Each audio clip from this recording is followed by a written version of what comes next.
Bago tayo magsimula sa ating istorya, gusto ko munang makicomment ka rin at sabihin kung taga saan ka at anong oras mo ito pinapanood. Mas masarap kasing makinig sa kwentuhan kapag ramdam mong magkakasama tayo, kahit magkakalayo. Kaya halika na, makisabay ka na sa umpisa ng kwentong ito. Sa isang tahimik, ngunit hirap na baryo sa Laguna, may isang maliit na iskinita na halos hindi na pinapansin ng mga dumaraan. Sa dulo nito, naroon ang isang luma at tagpi-tagping bahay na yero ang bubong, kahoy ang dingding, at laging may manipis na usok na lumalabas sa likod tuwing umaga. Doon nakatira si Yaya Sarmiento, 12 taong gulang, payat, kayumanggi, mahaba ang buhok na madalas itali lang sa lumang laso, at mga matang tila laging may iniisip na mas malalim kaysa sa kanyang edad. Sa murang gulang pa lamang ni Yaya, natuto na siyang bumangon ng madaling araw, hindi dahil gusto niyang maglaro o mamasyal, kundi dahil kailangan niya. Kailangan niyang tumulong sa nanay niyang si Perlita, ang may-ari ng isang munting karinderyang halos hindi kumikita, pero pilit pa ring binubuhay ang kanilang pamilya. "Yaya, anak, gising na, mag-aalas 4 na." Mahina, ngulit pagod na sabi ni Perlita habang hinahalo ang sinangag sa kawali. Napamulat si Yaya at agad na umupo mula sa banig. "Opo, Nay. Ako na po sa sibuyas." Hindi na siya nag-inat pa. Sanay na ang katawan niyang sumunod agad sa tawag ng responsibilidad. Hinilamos niya ang mukha sa tabo ng malamig na tubig at nagtungo sa maliit nilang kusina sa likod ng bahay. Doon, sa harap ng isang lumang mesa na puno ng gasgas at bahid ng toyo, sinimulan niyang hiwain ang sibuyas, bawang at kamatis nang mabilis ngunit maingat. Sa sulok, naroon ang lola niyang si Saluming, nakaupo at inuubo habang pinapaypayan ng kalan. "Aba, ang apo ko, parang kusinera na talaga ng malaking hotel." Natatawang sabi ng matanda kahit kita sa boses ang panghihina. Ngumiti si Yaya. "Lola, pag yumaman tayo, ikukuha kita ng electric fan, hindi na pamaypay." "Electric fan agad?" Biro ni Saluming. "Bakit hindi aircon?" Natawa si Perlita kahit saglit lang. "Nako, Nay, baka pati pang kuryente sa panaginip na lang." Sandaling napuno ng mahinang tawanan ng masikip nilang kusina. Pero gaya ng lahat ng tawanan sa bahay na iyon, mabilis din itong napalitan ng katahimikan ng realidad. Patay na ang ama ni Yaya na si Dencio. 4 na taon na ang nakalilipas. Namatay ito sa aksidente sa pabrika ng bakal sa Calamba. Hanggang ngayon, sariwa pa rin sa isip ni Yaya ang araw na iyon. Ang pagdating ng 2 lalaking may seryosong mukha, ang pagkaputla ng kanyang ina, at ang pagyakap ni Dencio sa kanya noong umagang iyon bago ito umalis. "Yaya," sabi noon ng ama niya habang inaayos ang buhok niya, "balang araw, Yaya, magluluto ka ng pagkain na pipilahan ng mga mayayaman." Napanguso noon si Yaya. "Kahit po ba anak lang ako ng mahirap?" Ngumiti si Dencio at kinurot ang ilong niya. Ang lasa ng pangarap hindi sinusukat sa laman ng bulsa. Iyon ang isa sa mga huling malinaw na alaala ni Yaya sa ama. Simula noon, ang mga salitang iyon ang palihim niyang baon sa bawat paghiwa ng gulay, sa bawat paglalaga ng sabaw, at sa bawat gabing natutulog siyang gutom. Ang kanilang karinderya ay hindi naman talaga totoong pwesto. Isang kahoy na mesa lang iyon sa harap ng bahay, may 2 mahabang bangke, isang lalagyan ng ulam na gawa sa salamin ngunit may bitak sa gilid, at lumang karatulang nakasulat ng kamay, "Lutong bahay ni Perlita." Mga tricycle driver, laborer, tindera at ilang estudyante lang ang dalas kumain doon. Minsan may kita, minsan wala. Minsan natitirang sabaw lang ang inuuwi nila sa gabi. "Perlita, pautang muna ulit. Bukas ko nababayaran ng 2 order ng ginisang munggo." Sabi ng kapitbahay nilang si Aling Narda minsang tanghali. Napatingin si Perlita kay Yaya bago pilit ngumiti. "Sige, kunin mo na. Basta bukas talaga ha." "Bukas na bukas." Sagot ng kapitbahay. Nang makaalis ito, napabuntong hininga si Perlita. Anak, pakisulat na lang sa lumang notebook. Tumango si Ilaya at isinulat ang panibagong utang sa kupas ng kwaderno. Punong-puno na iyon ng mga pangalan at halaga. Ang iba roon, ilang buwan nang hindi nababayaran. Ang iba, mukhang hindi na talaga mababayaran. Sa hapon, pagkatapos tumulong sa karinderya, pumapasok si Ilaya sa paaralan. Pero kahit doon, hindi siya tunay na nakakahinga. Lagi siyang pinupuna, lagi siyang minamaliit. Lalo na ng kaklase niyang si Rox Paredes, anak ng konsehal na halos araw-araw ay may bagong bag, bagong sapatos at bagong dahilan para ipamukha sa iba ang estado nito sa buhay. Ilaya, malakas na sabi ni Rox habang nasa classroom sila. Amoy kusina ka na naman. Nagprito ka ba lang tuyo bago pumasok? Nagtawanan ng ilan. Hindi umiimik si Ilaya. Mas lalo lang niyang hinigpitan ang kapit sa lumang lapis. Lumapit si Rox at pinisil ang punit na manggas ng uniforme niya. Sabagay, bagay naman sa'yo. Hanggang kusina ka lang naman paglaki. Bago pa makasagot si Ilaya, sumingit ang tahimik ngunit mabait nilang kaklaseng si Tisoy Maranyon. Tama na Rox, hindi nakakatuwa. Tumaas ang kilay ni Rox. Ikaw, manahimik ka, hindi ka naman kinakausap. Tahimik lang si Ilaya buong hapon, pero pag uwi niya ay mas mabilis pa siyang naglakad kaysa dati. Pagpasok niya sa bahay, dumiretso siya sa likod at nagsimulang haluin ang tuyo, suka, bawang at paminta para sa adobong manok na iluluto nila kinabukasan. Naabutan siya ni Perlita roon. Anak, mahinang sabi ng ina. Inaapi ka na naman ba? Huminto si Ilaya. Hindi siya agad sumagot. Maya-maya ay tumingin siya sa ina. Nay, masama po bang mangarap ng malaki kahit mahirap lang tayo? Parang sinundot ang puso ni Perlita sa tanong na iyon. Lumapit siya at hinaplos ang pisngi ng anak.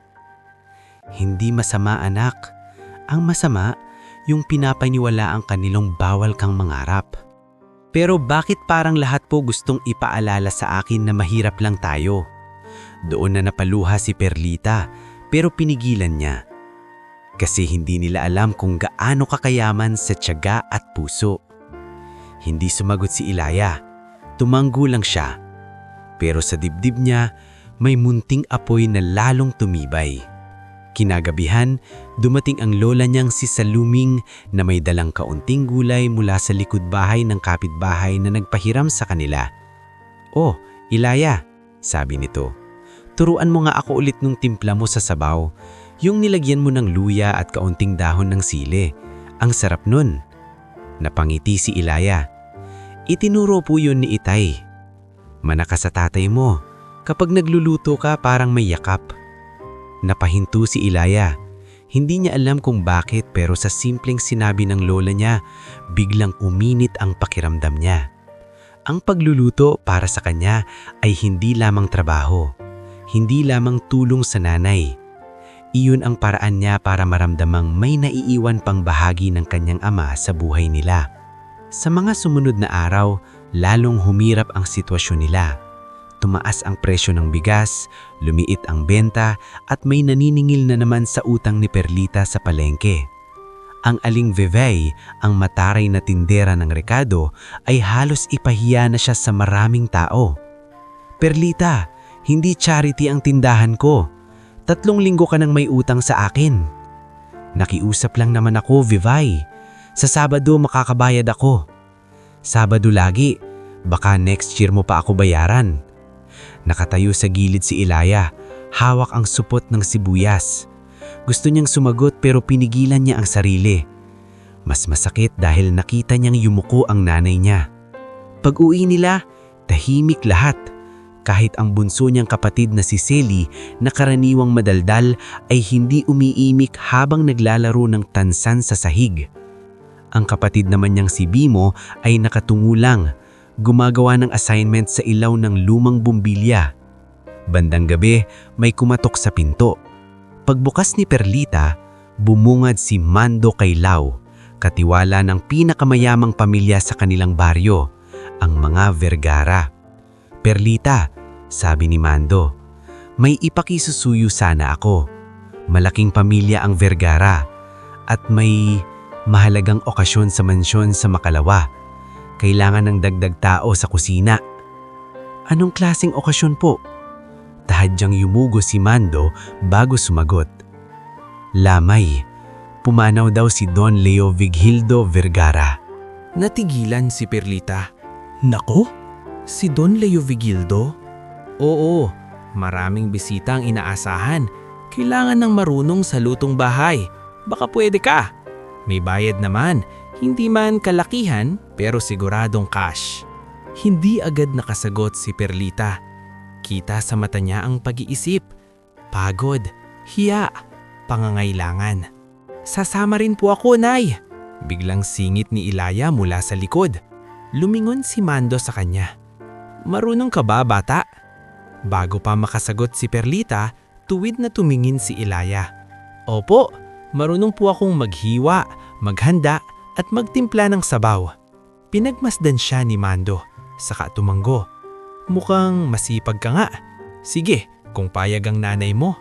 Pagkaalis ni Mando, naupo si Perlita sa bangko at napahawak sa noo niya. "Nay," mahinang sabi ni Ilaya, "kunin na po natin. Pambayad din sa utang." "Alam ko," mahina nitong sagot. "Pero lamay iyon ng mayamang pamilya, anak. Ibang mundo iyon. Baka maliitin lang tayo ron." Umupo si Ilaya sa tabi ng ina. "Sanay na po tayong maliitin." Napatingin sa kanya si Perlita at sa unang pagkakataon sa araw na iyon ay napangiti kahit pagod. "Manaka talaga sa tatay mo, matapang." Kinabukasan, mula umaga hanggang gabi, pinaghandaan nila ang pagpunta sa mansyon. Nilabhan ni Perlita ang pinakamaayos nilang damit. Inayos ni Ilaya ang buhok ni Selly at pinakisuyuan si Lola Saluming na bantayan muna ang dalawa niyang kapatid sa susunod na araw.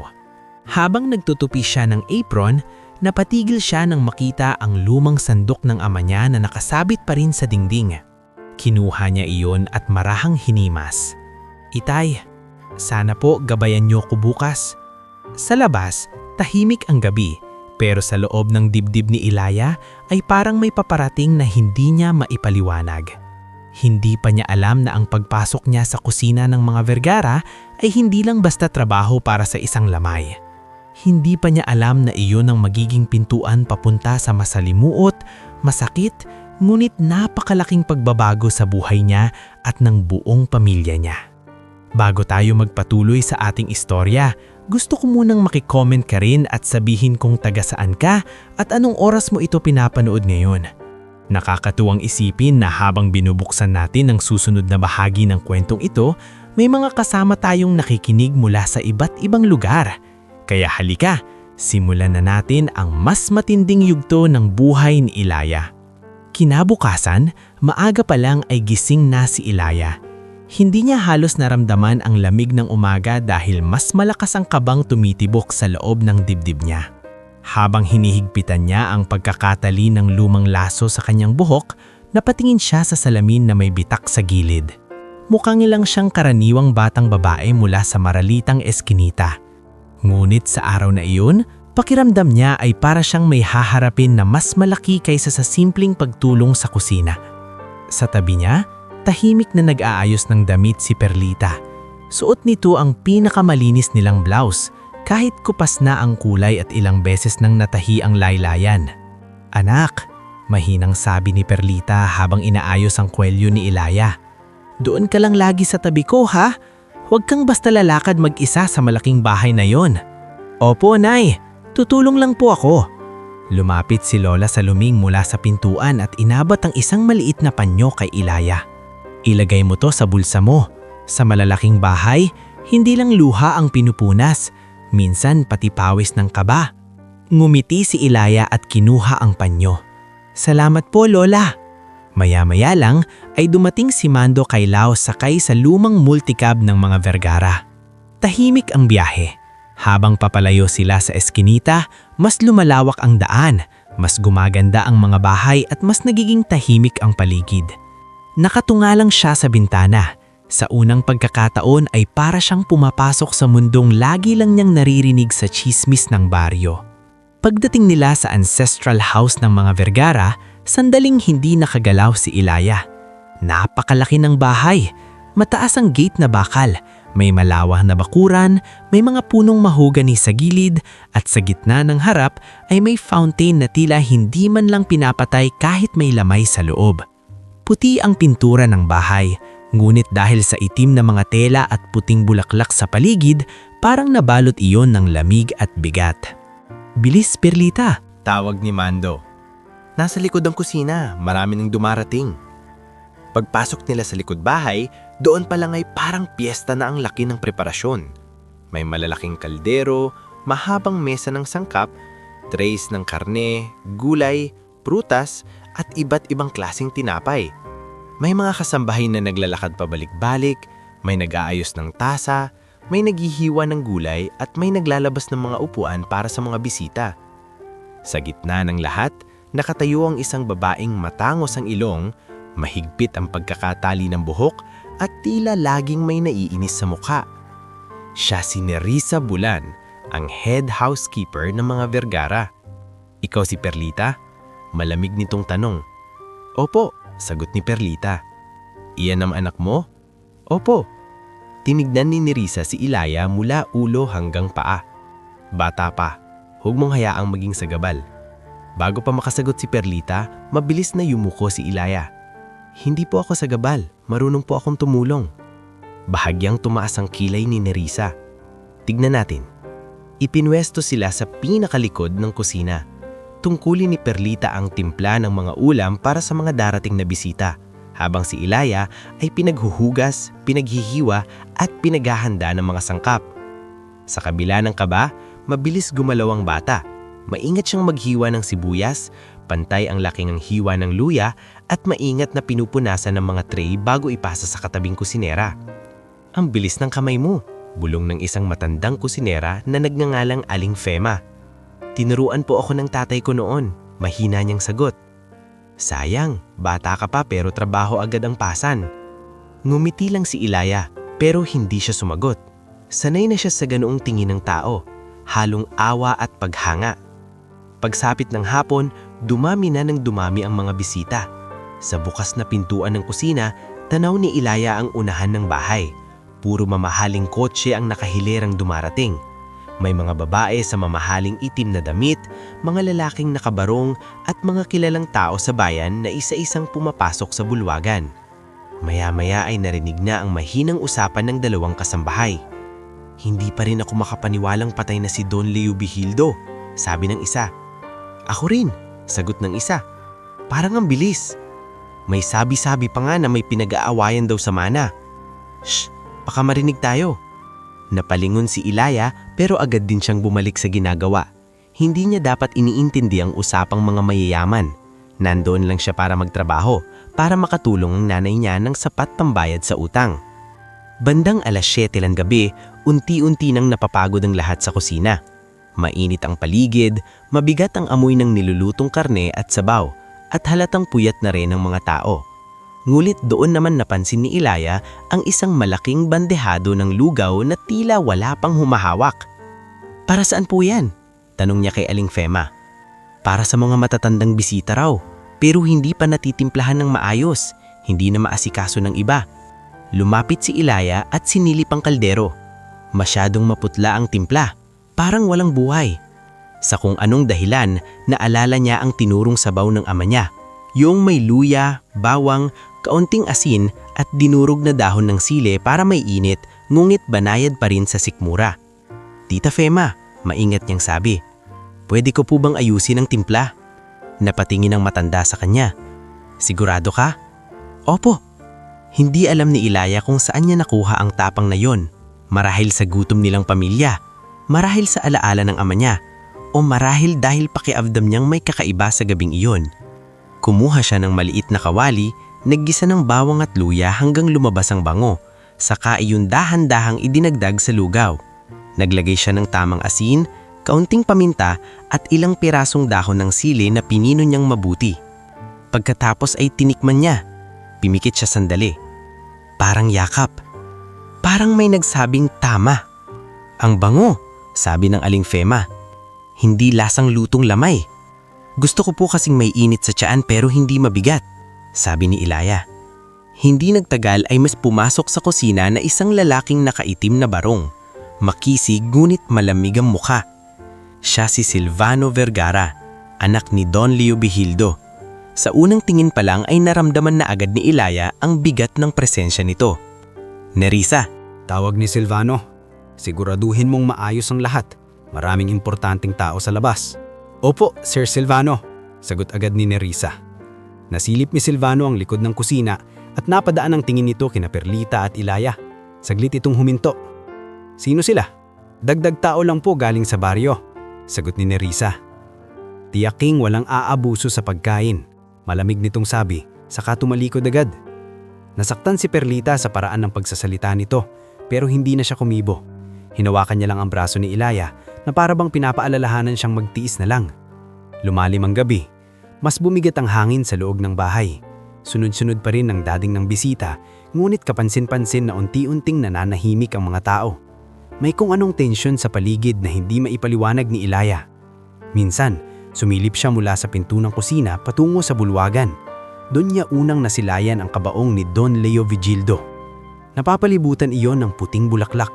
May malalaking kandila sa magkabilang gilid at sa gitna ng marangyang ayos, naroon ang matandang milyonaryo. Nakahiga, nakaputi, tila payapa. Ngunit may kung anong kumurot sa dibdib ni Ilaya nang makita niya ang mukha nito. Hindi niya may paliwanag kung bakit, pero parang hindi iyong mukha ng tuluyang wala na. Hindi iyon yung putlang, malamig at nanigas na mukha ng mga patay na nakikita na niya sa baryo.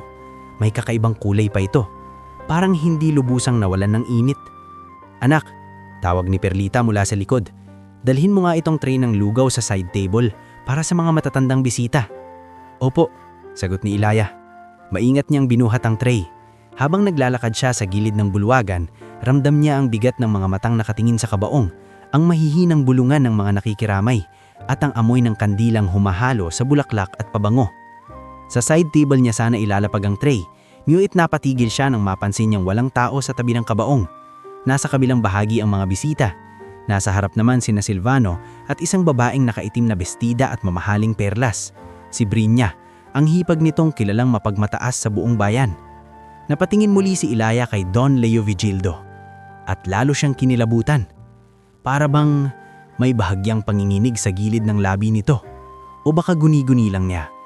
Napatitig siya ng ilang segundo. Hindi siya makagalaw. Hoy bata! Malakas na sita ni Nerissa mula sa di kalayuan. Ilagay mo na yan doon! Nagulat si Ilaya at mabilis na inilapag ang tray sa side table. Ngunit kahit tumalikod na siya, hindi maalis sa isip niya ang nakita o ang akala niyang nakita. Pagbalik niya sa kusina, hindi siya makapakali. Habang naghuhugas ng sandok, paulit-ulit sa isip niya ang mukha ng matanda. Napansin iyon ni Perlita. Bakit? Namumutla ka? Nay, mahina niyang sabi. Pwede pong maitanong. Ano? Kapag patay na po ba ang tao, pwede pa rin po bang parang mainit ang itsura niya? Natigilan si Perlita at agad na tinignan ng anak. Anak, bakit mo natanong yun? Wala po. Parang iba po kasi ang mukha ni Don Leo Vigildo. Biglang sumeryoso ang mukha ni Perlita. Huwag kang magsasalita ng ganyan dito. Baka mapahamak tayo. Intindihin mo na lang ang trabaho mo. Tumanggo si Ilaya ngunit hindi nawala ang kaba niya. Lumipas pa ang ilang minuto. Sa kusina nagkagulo ang mga tao sa paghahanda ng panibagong batch ng kape at merienda. Samantala, sa bulwagan ay tila lalong bumigat ang katahimikan. At sa kaibuturan ng batang Ilaya, may kung anong nagtutulak sa kanyang lumapit muli sa kabaong. Hindi pa niya alam kung ano ang eksaktong nakita niya. Hindi pa niya alam kung bakit tila hindi siya mapalagay. Pero sa gabing iyon, sa loob ng marangyang lamay ng pinakamayamang tao sa kanilang baryo, papalapit na ng papalapit ang sandali na babaguhin ang buhay ni Ilaya, ang buhay ng kanyang pamilya at ang lihim na maingat na nitatago sa loob ng pamilyang Vergara. Bago tayo magpatuloy sa ating istorya, gusto ko munang makicomment ka rin at sabihin kung taga saan ka at anong oras mo ito pinapanood ngayon. Iba talaga ang sarap ng kwentuhan kapag alam mong may mga kasabay kang nakikinig mula sa iba't ibang sulok ng mundo. Kaya samahan mo ako dahil sa bahaging ito, dito magsisimulang mabago na ang lahat sa buhay ni Ilaya. Ilang minuto matapos mapansin ni Ilaya ang kakaibang anyo ni Don Leo Vigildo sa loob ng kabaong, hindi na siya makapakali. Kahit patuloy ang trabaho sa kusina, kahit sunod-sunod ang bili ni Nerissa, kahit pagod na ang kanyang mga kamay sa kakahugas ng sandok at kakahiwa ng rekado, hindi pa rin niya maalis sa isip ang mukha ng matanda. Parang hindi patay, parang may hinihintay. Humigpit ang hawak niya sa basang plato habang paulit-ulit na umuukit sa isip niya ang bahagyang pagkibot na nakita niya sa gilid ng labi ni Don Leo Vigildo. Sa murang edad ni Ilaya, hindi pa siya sanay sa mga malalaking bagay, pero marunong siyang makiramdam kapag may hindi tama. Iyon ang isa sa mga bagay na namana niya sa ama niyang si Dencio, ang tahimik mulit matalas na pakiramdam sa mga bagay na hindi napapansin ng iba. Ilaya, ubos na ang tasa sa harap. Magdala ka nga ng panibago. Utos ni Nerissa habang may hawak na listahan ng pagkain. Opo, mahinang sagot niya. Kinuha niya ang tray ng malilinis na tasa at dahan-dahang naglakad palabas ng kusina. Sa bawat hakbang niya palapit sa bulwagan, mas lalo niyang nararamdaman ang malamig na hangin ng bahay. Hindi iyon simpleng lamig mula sa marmol na sahig o sa laki ng espasyo, para bang may lihim na nakabitin sa himpapawid. Pagpasok niya sa gilid ng bulwagan, nakita niyang mas dumami pa ang mga bisita. May ilang nakaupo sa puting upuan habang tahimik na nagdarasal. May ibang nagbubulungan sa may pintuan. Sa malayong bahagi, naroon sina Silvano at Brinya, kapwa nakikipag-usap sa ilang lalaking tila abogado o negosyante. Kahit pabulong, bakas sa mukha nila ang pagkaabala. Hindi iyong klaseng pagdadalamhati ng nawalan ng mahal sa buhay, kundi yung klaseng tensyon na tila may kailangang tapusin bago pa may makapansin. Ibinaba ni Ilaya ang tray ng tasa sa side table. Nagawa niya sana ang trabaho at babalik agad sa kusina, ngunit muli siyang napatingin sa kabaong. Nandoon pa rin si Don Leo Vigildo, payapa. Ngunit sa hindi maipaliwanag na dahilan, mas lalo siyang kinabahan. Napansin niyang wala nang masyadong tao sa mismong tabi ng kabaong. Nasa kabilang sulok ang ilan sa mga kamag-anak. Nasa harap naman ang pari at dalawang matatandang babaeng nagro-rosaryo. Kung tutuusin, wala siyang dahilan para lumapit doon. Isa lamang siyang batang tumutulong sa kusina. Mahirap. Halos walang karapatang makialam sa anumang nangyayari sa loob ng marangyang bahay na iyon. Pero habang nakatingin siya sa matanda, parang may boses sa loob ng isip niya na paulit-ulit na bumubulong. Lumapit ka. Napakagat labi siya at sumulyap sa paligid. Wala namang pumapansin sa kanya. Karamihan sa mga tao ay abala sa sariling usapan o panalangin. Kaya sa marahang hakbang, lumapit siya ng bahagya sa gilid ng kabaong. Mula roon, mas kitang-kita niya ang mukha ni Don Leo Vigildo. At doon siya mas lalong natahimik. Hindi iyon mukha ng bangkay na nakita na niya noon sa baryo. Naalala niya ang burol ng matandang si Caberto noong nakaraang taon. Matigas ang pisngi, malamig ang noo, at tila wala ng kahit anong buhay sa balat. Ngunit si Don Leo Vigildo, hindi ganon. May kakaiba sa kulay ng balat nito. May bahagyang pamumula pa sa tainga. At higit sa lahat, para bang hindi pa lubusang bumibigat ang anyo nito. Hindi maaari, bulong ni Ilaya sa sarili. Sa sandaling iyon, may lumapit na matandang babae mula sa likod. Isa ito sa mga kamag-anak ng pamilya, si Doña Selenia, na may mahinang boses ngunit matalas ang mata. Ikaw, bata, sabi nito. Ikaw ba yung tumutulong sa kusina? Opo, sagot agad ni Ilaya. Napatingin si Doña Selenia sa kanya, saka sa kabaong. May inilagay bang sabaw o lugaw para sa mga matatandang bisita? Sumasakit na ang tiyan ko sa puro kape. Opo, sabi ni Ilaya. May lugaw po sa side table.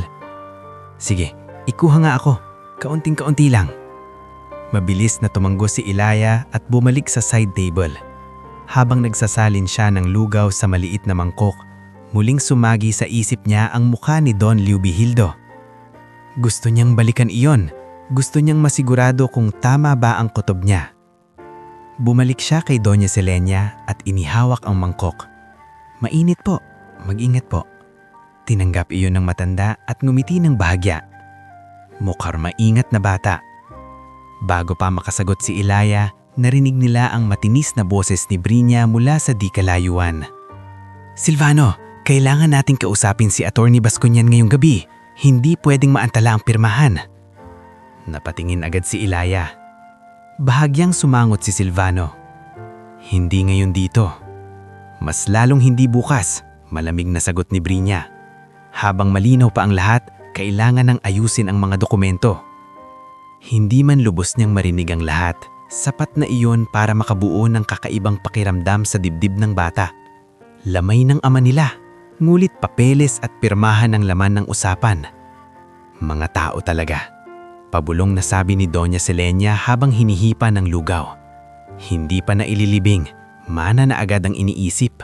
Hindi nakasagot si Ilaya. Ngunit ang sinabing iyon ng matanda ay tila lalong nagpalakas sa nararamdaman niyang may hindi tama sa bahay na iyon. Maya-maya ay bumalik siya sa kusina. Doon, nadatnan niyang abalang-abala si Pernita sa paghahalo ng panibagong batch ng sabaw. Pawisan ito, ngunit maingat pa rin sa bawat kilos. Nay, mahinang tawag ni Ilaya. Tugon ni Perlita nang hindi tumitingin. Nay, gusto ko pong sabihin sa inyo, parang hindi po talaga patay si Don Leo Vigildo. Biglang tumigil ang kamay ni Perlita. Dahan-dahan itong lumingon sa kanya, bakas sa muka ang takot. Anak, sinasabi ko na sa'yo, wag na wag kang magsasalita ng ganyan dito. Pero nay, parang... Ilaya, putol niya, halos pabulong ngumit madiin. Mahirap lang tayo, hindi tayo pwedeng magkamali dito. Isang salita lang na hindi nila magustuhan, pwede tayong sipain palabas, pwede pa tayong baliktarin. Napayuko si Ilaya. Alam niyang tama ang nanay niya, ngunit ang masakit, tila siya lamang ang may lakas ng loob na makaramdam ng mali habang ang lahat ng matatanda sa paligid ay abala sa kanilang mga sariling takot. Huminga siya ng malalim. Opo, Nay. Ngunit sa loob niya, hindi siya kumbinsido. Sa sumunod na oras, lalo pang gumabi. Ang ibang bisita ay nagsiuwian na, ngunit marami pa ring naiwan. Ang iba na may natutulog na sa upuan. Ang rosaryo ay humina na. Ang liwanag ng kandila sa bulwagan ay tila mas matingkad na ayon dahil sa lalim ng dilim sa labas. Bandang 10:00, ipinatawag ni Nerissa ang ilan sa mga tumutulong sa kusina. Makinig kayo, may mga matatandang bisitang magpapahinga sa receiving area. Kailangan may lugaw at mainit na sabaw doon. Ikaw, Perlita, ikaw pa rin sa kusina. Ikaw naman, bata. Tinuro niya si Ilaya. Dalhin mo itong maliit na mangkok sa may receiving area, saka ka bumalik agad. Opo, sagot ni Ilaya. Kinuha niya ang tray. Ngunit habang naglalakad siya palabas ng kusina, napansin niyang wala ng tao sa mismong tabi ng kabaong. Ang pari ay nasa veranda na, kinakausap ang isang kamag-anak. Si Brinya at Silvano ay nasa library room kasama ang dalawang lalaki. Maging si Nerissa ay abala sa pag-ayos ng mga bulaklak sa gilid. Walang nakatingin sa kanya. At sa sandaling iyon, hindi niya alam kung bakit, ngunit sa halip na dumiretso sa receiving area, kusa siyang huminto sa tabi ng kabaong. Tinitigan niya si Don Leo Vigildo. Lalong malapit ngayon. Naroon ang bahagyang singaw ng pabango sa katawan ng matanda, halos sa amoy ng kandila at bulaklak. Mulit sa ilalim ng lahat ng iyon, may napansin si Ilaya. Isang banayad na tunog, halos hindi marinig.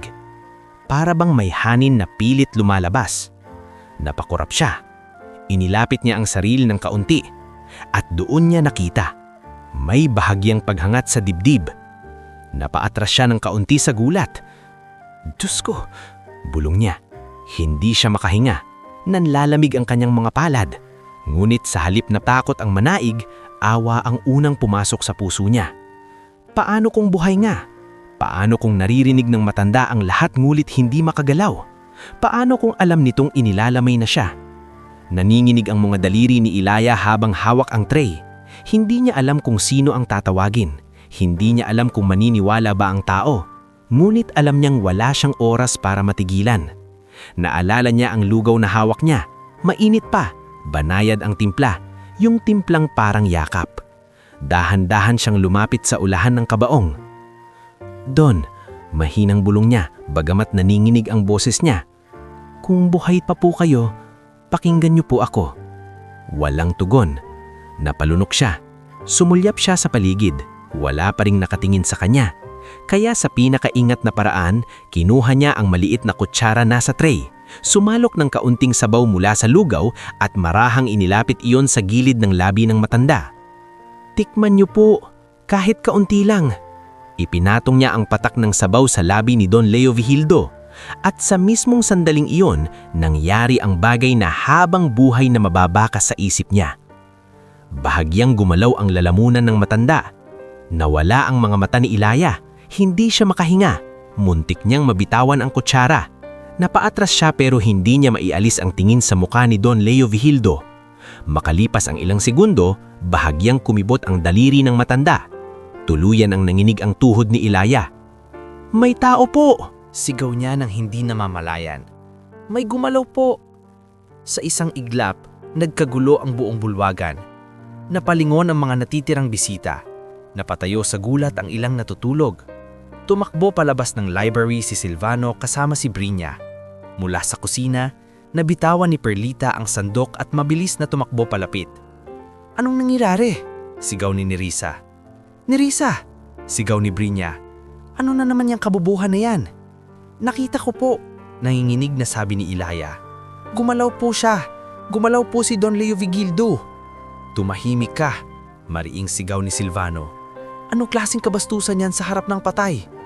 Ngulit bago pa siya makalapit kay Ilaya, sabay-sabay na napasigaw ang dalawang matandang babae sa tabi ng upuan. "Ang kamay! Gumalaw ang kamay!" Lahat ay napatigil.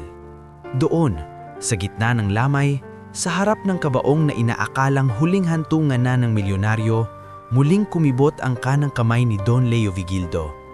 Kasunod noon ay isang mahinang ungol.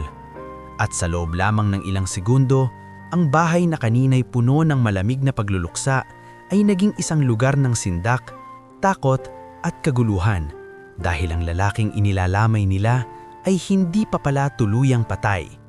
Bago tayo magpatuloy sa ating istorya, gusto ko munang makicomment ka rin at sabihin kung pagasaan ka at anong oras mo ito pinapanood ngayon.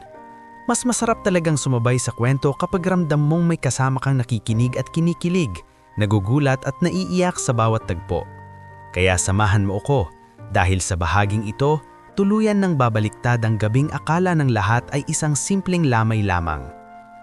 Ilang segundo matapos kumibot ang kamay ni Don Leo Vigildo at umungol ito mula sa loob ng kabaong, tila tumigil ang oras sa buong bulwagan.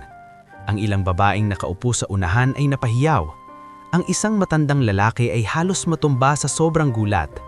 Ang pari na kanina lamang ay nagdarasal sa veranda ay biglang napasugod pabalik sa loob, habang ang mga kasambahay ay nagkakagulo sa kani-kanilang pwesto. Si Ilaya naman ay nanigas sa tabi ng kabaong, hawak pa rin ng maliit na kutsara, naninginig ang mga daliri at namulutla ang mukha. Hindi niya alam kung matatakot ba siya, iiyak o sisigaw pa ulit. Sa murang isip niya, alam lang niya na tama siya. Hindi patay ang matanda, buhay pa ito. "Walang gagalaw," mariing sigaw ni Silvano habang mabilis na lumalapit. Ngulit hindi galit lang ang laman ng boses nito. May halong takot, totoong takot. "Doktor! Tawagin ang doktor!" Sigaw naman ni Nerissa na halatang hindi na rin alam ang gagawin. Mula sa kusina, pasugod na dumating si Perlita. Pagkakita kay Ilaya sa tabi ng kabaong, agad niya itong hinila palayo. "Anak, anong ginawa mo?" Nanginginig na tanong niya. Hindi agad nakasagot si Ilaya. "Nay, gumalaw po siya. Sinabi ko po sa inyo." Bago pa makapagsalita si Perlita, muling napasigaw ang isang bisita. "Humihinga siya! Tumingin kayo sa dibdib!" Lahat ng mata ay napako kay Don Leo Vigildo. Doon, sa gitna ng lamay, sa harap ng kabaong na inaakalang huling hantungan na ng milyonaryo, muling kumibot ang kanang kamay ni Don Leo Vigildo. Kasunod noon ay isang mahinang ungol. At sa loob lamang ng ilang segundo, ang bahay na kanina'y puno ng malamig na pagluluksa ay naging isang lugar ng sindak, takot at kaguluhan dahil ang lalaking inilalamay nila ay hindi pa pala tuluyang patay. Bago tayo magpatuloy sa ating istorya, gusto ko munang makicomment ka rin at sabuhin kung taga saan ka at anong oras mo ito pinapanood ngayon. Mas masarap talagang sumabay sa kwento kapag ramdam mong may kasama kang nakikinig at kinikinig, nagugulat at naiiyak sa bawat tagpo. Kaya samahan mo ako dahil sa bahaging ito, tuluyan ng babaliktad ang gabing akala ng lahat ay isang simpleng lamay lamang.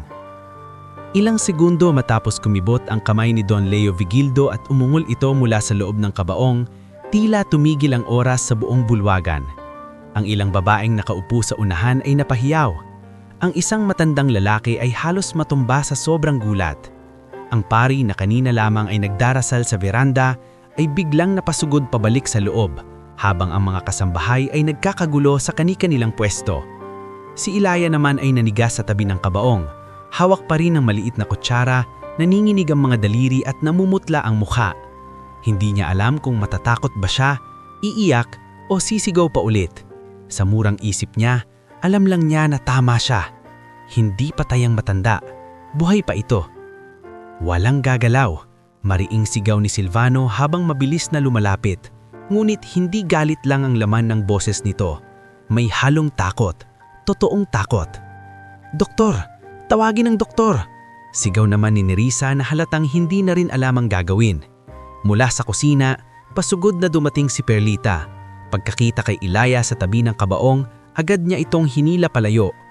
"Anak, anong ginawa mo?" Nanginginig na tanong niya.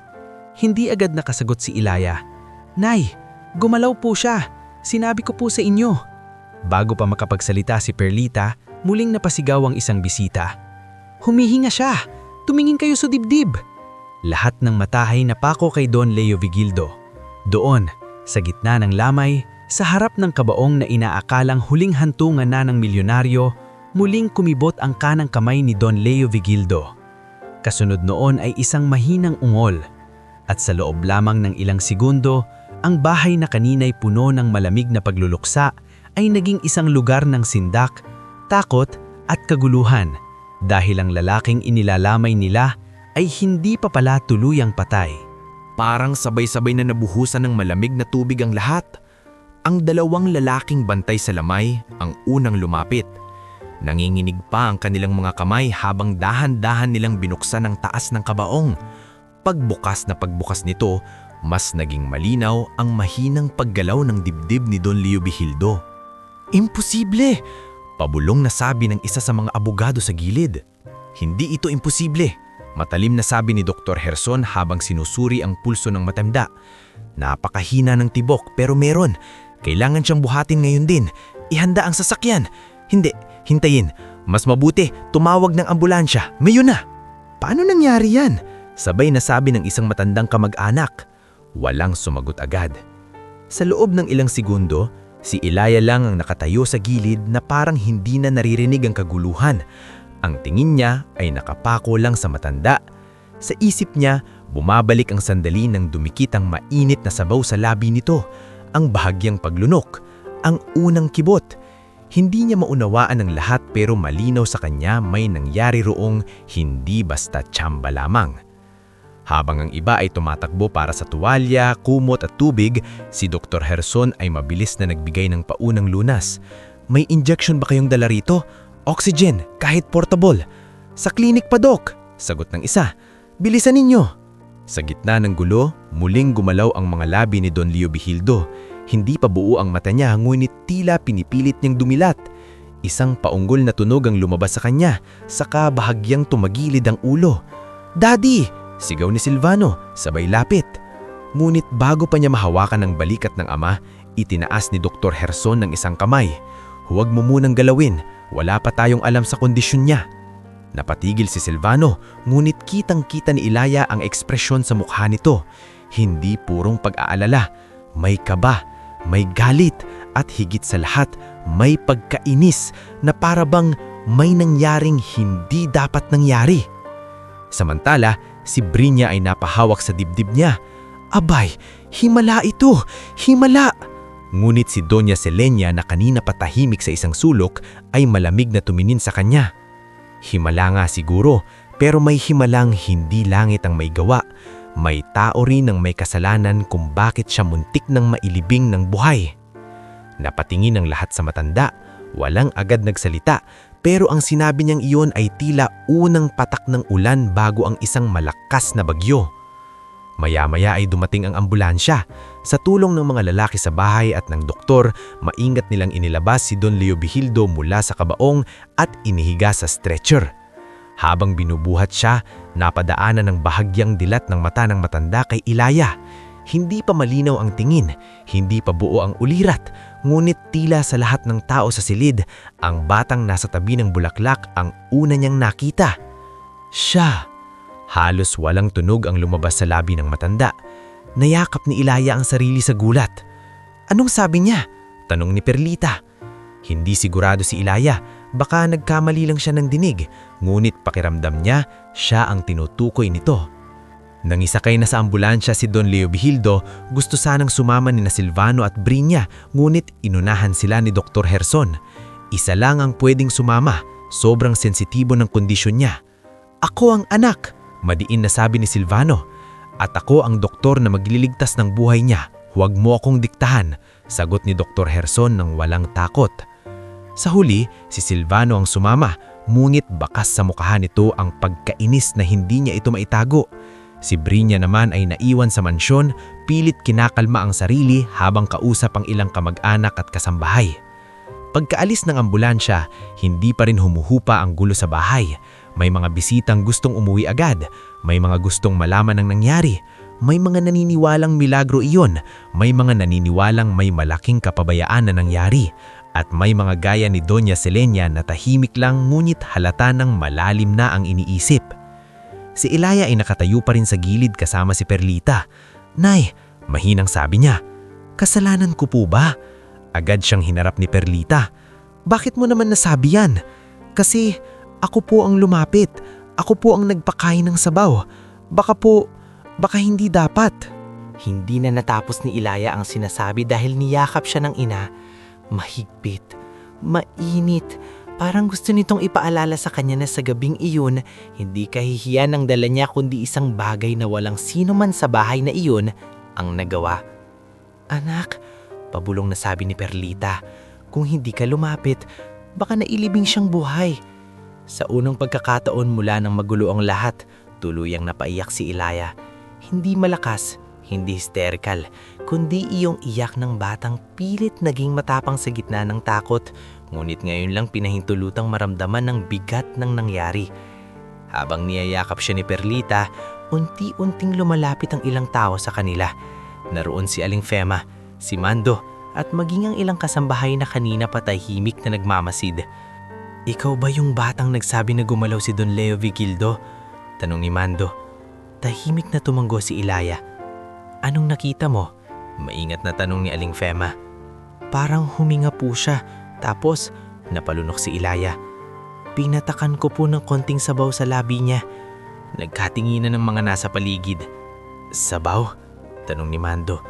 Opo, sagot ni Ilaya. Yung lugaw po na may luya at bawang. Napailing si Aling Fema, hindi sa pagtutol kundi sa pagkabigla. Diyos ko, baka ang init ng sabaw ang nagpareact sa lalamunan niya. Hindi lang iyon, sabi ni Doña Selenia habang papalapit. Minsan, kahit ang katawan ng tao, may sandaling naghihintay lang ng tamang gising. Natahimik ang lahat, ngulit may isang taong hindi natuwa sa eksenang iyon. Si Brinya. Mabagal itong lumapit, taas noo pa rin kahit halatang nanginginig ang panga sa pinipigil ang emosyon. Tama na ang usap-usap, hindi magandang palakihin ang kwento. Ang importante ay nasa ospital na si Daddy. Ngunit hindi pa rin umatras ang tingin ni Doña Selenia sa kanya. At hindi rin magandang pagtakpan kung bakit may taong muntik ng mailibing nang hindi man lang nasusuri ng maayos. Muling nang lamig ang hangin sa pagitan nila. Anong ibig mong sabihin, tita? Malamig na tanong ni Brinya. Iyon din ang gusto kong malaman, sagot ng matanda.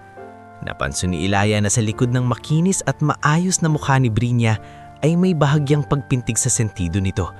Tila hindi ito sanay na sinasalungat, tila hindi ito sanay na may nagtatanong. Hindi ito ang tamang oras para sa mga akusasyon. Nagkakagulo lang ang lahat dahil sa takot. O dahil sa konsensya. Mahinang sabi ni Doña Selenia. Hindi na samagot si Brinya. Tumalikod dito agad at lumakad palayo, ngulit hindi nawala sa isip ni Ilaya ang ekspresyon sa mukha nito. Parang may lihim na pilit itinatago. Bandang hating gabi, unti-unti nang pinauwi ang ilang tumulong sa kusina. Hindi na natuloy ang ibang preparasyon. Ang lamay ay naging usaping himala na sa buong baryo kahit ba man sumisikat ang araw. Bago umalis sina Perlita at Ilaya, nilapitan sila ni Mando. "Perlita," sabi nito, "huwag muna kayong masyadong magsasalita sa iba. Magulo pa ang sitwasyon." Tumanggo si Perlita. "Opo." Pagkatapos ay tumingin si Mando kay Ilaya. "Pero bata, ang ginawa mo kanina, hindi lahat may lakas ng loob noon." Hindi nakasagot si Ilaya. Pagod na siya.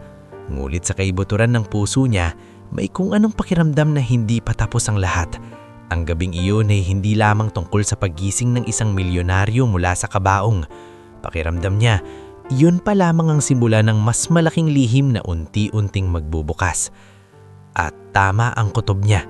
Dahil kinabukasan, paggising ni Don Leo Vigildo sa ospital, hindi lamang niya hahanapin ang batang naglagay ng sabaw sa labi niya. Magbubukas din siya ng isang hilalang magpapayanig sa buong pamilyang Vergara. Dahil bago siya mawalan ng malay, ay may natikman siyang pait sa kanyang iniinom na gamot. At may mga salitang narinig siyang dapat sana ay hindi niya narinig. Bago tayo magpatuloy sa ating istorya, gusto ko munang makicomment ka rin at sabihin kung taga saan ka at anong oras mo ito pinapanood ngayon. Iba talaga ang sarap ng kwento kapag sabay-sabay nating sinusubaybayan ang bawat revelasyon, bawat luha, at bawat ikot ng kapalaran. Kaya samahan mo ako ulit dahil sa bahaging ito, magsisimula ng magbago ang buhay ni Ilaya pagkakapos ng gabing yumanig sa buong baryo. Kinabukasan matapos ng gabing halos walang natulog sa mansyon ng mga Vergara, tila mas mabigat pa ang hangin sa maliit na bahay ni na Ilaya. Nasa sahig pa rin ang lumang banig, nasa mesa pa rin ang kupas na kwaderno ng mga utang, nasa sulok pa rin ang lumang kalan na amoy usok at soyo. Sa unang tingin, parang walang nagbago. Pero sa dibdib ng bawat isa sa bahay na iyon, malinaw na may nangyari na hindi nilang basta-basta kayang takasan. Maagang nagising si Ilaya kahit halos wala siyang natulog. Paulit-ulit sa isip niya ang nangyari sa bulwangan, ang kibot ng kamay, ang mahinang ungol, ang gulat sa mukha ng mga bisita at ang tingin ni Don Leo Vigildo bago ito isinakay sa ambulansya. Hindi niya alam kung matutuwa ba siya o matatakot. Sa murang edad niya, hindi pa niya lubos na intindihan kung bakit tila mas mabigat pa sa isang himala ang nangyari. Sa kusina, nadatangan siya ni Perlita na tahimik na nagsasaing. "Nay, Maingat niyang tawag." Lumingon si Perlita. Halatang puyat. Ngunit mas maamo na ang mukha nito kaysa kagabi. "Gising ka na pala?" "Opo." Lumapit si Ilaya at nagsimulang magbalat ng bawang kahit hindi pa inuutusan. Nakasanayan na iyon ng mga kamay niya kapag mabigat ang isip niya. Ang gumawa ng maliit na bagay para hindi tuluyang lamunin ng kaba. Tahimik silang dalawa sa loob ng ilang minuto hanggang sa si Perlita ang unang nagsalita. "Anak, huwag mo munang isiping masyado ang nangyari kagabi." Napahinto si Ilaya. "Pero Nay, parang kasalanan ko po na lumapit ako sa kabaong." Agad na umiling si Perlita. "Hindi kasalanan ang tumulong. Ang kasalanan, yung makakita ka ng mali tapos pipiliin mong manahimik." Napayuko si Ilaya.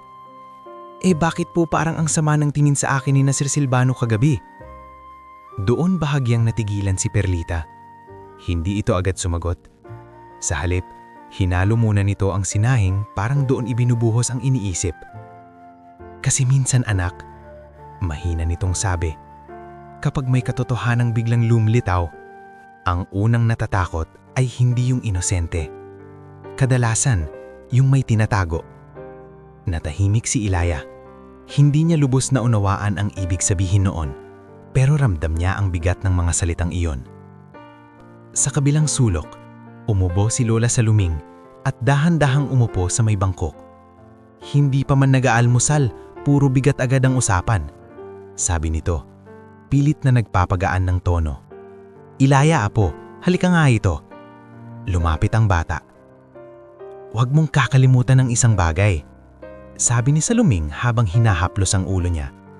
Mahirap tayo, oo, pero hindi kabawasan sa tao ang kahirapan. Kagabi, ang mayaman ang nakahiga sa kabaong, pero ang batang mahirap ang nakakita ng buhay sa kanya. Napatingin si Ilaya sa lola niya. Hindi man tuluyang nawala ang takot, kahit paano ay may init na muling pumasok sa dibdib niya. Maya-maya, sumigaw si Selly mula sa may pinto. "Ate, may sasakyan sa labas!" Sabay-sabay silang napalingon.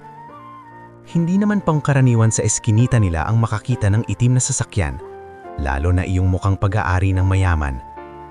Mabilis na lumabas si Perlita, kasunod si Ilaya.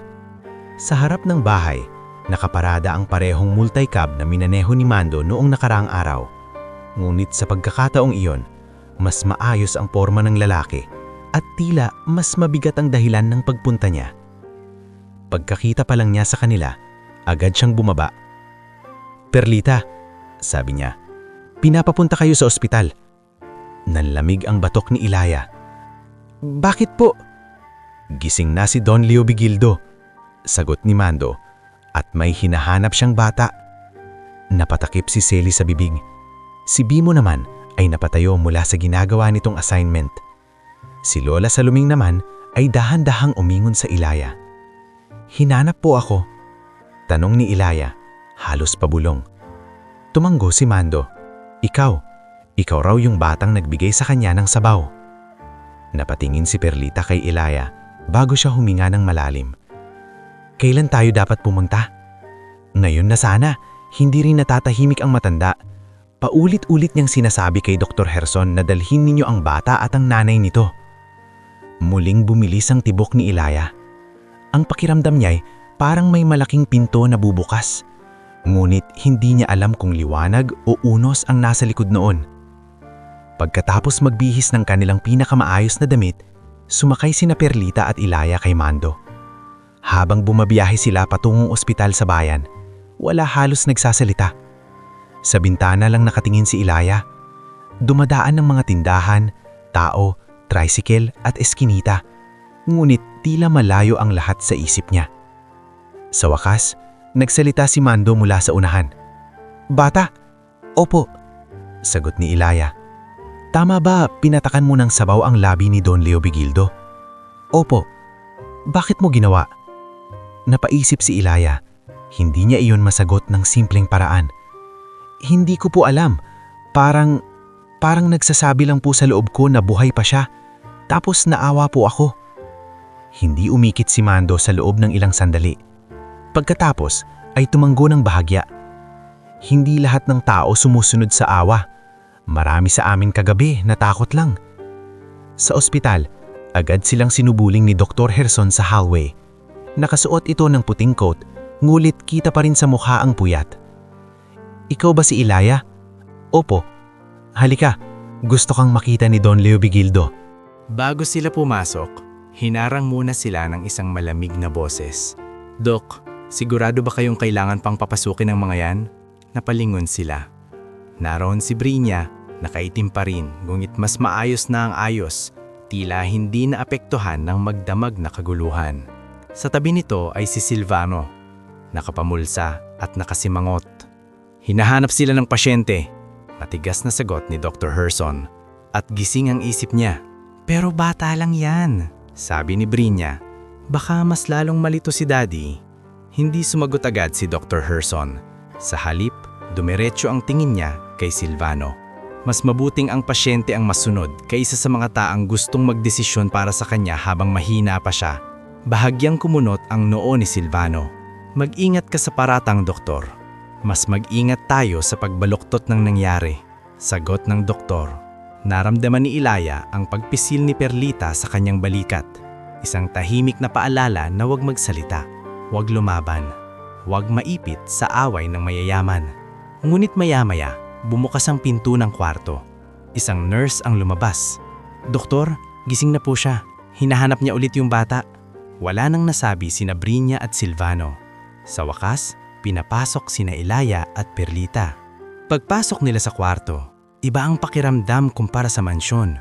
Walang kandila, walang puting bulaklak, Walang mga mapagpanggap na bulong ng pakirami-rami. Taming tunog ng monitor, amoy ng gamot, at mahinang paghinga ng matandang muntik ng ilibing ang naroon. Nakahiga si Don Leo Vigildo sa kama. Maputla pa rin, ngunit malinaw na ang buhay ang mga mata. Nang makita niya si Ilaya, bahagyang gumalaw ang labi niya. "Ikaw," mahinang sabi niya. Hindi agad makalapit si Ilaya. Natutunaw ang tuhod niya sa hiya at kaba. Ngunit marahang itinulas siya ni Perlita. "Batiin mo, anak." Dahan-dahang lumapit si Ilaya sa gilid ng kama. "Magandang umaga po." Pinagmasdan siya ni Don Leo Vigildo ng ilang sandali. Sa kanya iniangat ng bahagya ang kamay na nakakabit sa swero. "Ikaw ang batang naglagay ng sabaw sa labi ko." "Opo," sagot ni Ilaya, nakayuko. "Bakit mo ginawa?" Halos pareho ng tanong ni Mando kanina. Mulit mas mabigat ngayon ang pakiramdam dahil ang kaharap na mismo ay ang taong muntik ng ilibing kahapon. "Akala ko po," napalunok siya. "Akala ko po kasi buhay pa kayo." Sa unang pagkakataon mula nang pumasok sila, bahagyang gumiti si Don Leo Vigildo. Hindi malapad, mahina lang. Pero totoo, lahat sila, anya, nakakita ng kabaong. Ikaw lang ang nakakita ng tao. Napatingin si Perlita sa matanda. Namasa ang mata niya pero hindi siya nagsalita. Umubo ng konti si Don Leo Vigildo, saka huminga ng malalim. "Anong pangalan mo, iha?" "Ilaya po. Ilaya Sarmiento. Maganda mong pangalan." Muli siyang tumingin kay Perlita. "Nanay ka niya?" "Opo, sir," sagot ni Perlita, halos hindi makatingin ng diretsyo. "Pasensyo na po kung may nagawa pong hindi tama ang anak ko kagabi. Bata pa po siya at..." Itinaas ni Don Leo Vigildo ang kamay. "Huwag kang humingi ng tawad para sa batang nagligtas ng buhay ko." Parang tumigil ang hangin sa kwarto sa bigat ng pahayag na iyon. Sa labas ng pinto, kita sa salamin ang anyo ni Brinya at Silvano na tila nakikinig. "Sir," nanginginig na sabi ni Perlita. "Hindi po namin inaasahang..." "Hindi rin ako," putol ni Don Leo Vigildo. "Akala ko katapusan ko na." Saglit siyang tumingin sa kisima, saka bahagyang bumaling kay Dr. Herson na nasa gilid lang ng kwarto. "Sabihin mo sa kanila." Tumangko ang doktor. "Sa ngayon, ang nakikita naming posibilidad ay pumasok si Don Leo Vigildo sa isang rare metabolic collapse. Masyadong bumagal ang tibok, paghinga at galaw ng katawan niya kaya napagkamalang wala ng buhay. Pero may mali sa unang assessment. Dapat hindi agad siyang diniklarang wala ng pag-asa." "Mali lang ba talaga?" tanong ni Don Leo Vigildo, at sa pagkakataong iyon, iba na ang timpla ng boses niya. Mas malamig, mas matalim. Natahimik ang lahat. Unti-unting bumaling ang tingin ng matanda sa pintuan, sa direksyon ni Brinya at Silvano. Bago ako mawala ng malay, mabagal niyang sinabi, "May pait sa gamot ko." At may narinig akong usapang tungkol sa papeles at pirmahan. Hindi makahinga ng maayos si Ilaya. Hindi niya lubos maunawaan ang lahat, pero malinaw na ang usapan ay hindi na simpleng himala lamang. May lihim na bumubuka, may hinalang unti-unting nagkakakutis. "Ipatawag mo si Avelina." Utos ni Don Leo Vigildo kay Mando na nooy kapapasok lang sa kwarto. "At si Teo Isandro, huwag sina Silvano ang maghahawak ng mga dokumento ko." Bahagyang nagbago ang mukha ni Mando. "Opo, Don." Maya-maya, biglang bumukas ng mas malaki ang pinto at pumasok si Silvano. "Daddy, hindi ka pa dapat na-e-stress," sabi nito. Pilit bayanad ang tono. "Magpahinga ka muna, ako nang bahala sa lahat."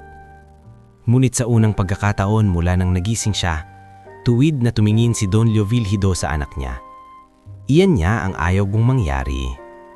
Nabigla si Silvano. "Daddy, lumabas ka muna," malamig na sabi ng matanda. "Gusto kong kumausap ng mga taong walang hinihinging kapalit sa akin." Parang sinampal si Silvano sa harap ng lahat. Tumigas ang panga nito. Sa likod niya, si Brinya ay halatang pinipigil ang galit. "Kung yun ang gusto mo," matabang nasabi ni Silvano, saka tumalikod. Nang makalabas silang dalawa, tila mas luminis na ang hangin sa loob ng kwarto. Pagkatapos niyon, muling bumaling si Don Leovilhido kay Ilaya. Mas maamo na ang mata niya ngayon. "Iha," sabi niya, "may gusto sana akong malaman. Kumusta ang buhay ninyo?" Napatingin si Ilaya sa ina niya. Hindi niya alam kung paano sasagutin ang ganoong tanong sa isang milyonaryo. Ngulit marahan siyang tinanguan ni Perlita. "Kami po," sagot ni Ilaya. "May maliit po kaming karinderya. Tinutulungan ko lang po si Nay." "Pumapasok ka ba sa paaralan?" "Opo." "Anong gusto mong maging paglaki?" Sandaling nakahimik si Ilaya. Iyon ang tanong na madalas niyang sinasagot sa sarili, hindi sa ibang tao. Lalong hindi sa isang mayamang lalaking muntik nang mamatay sa harap niya.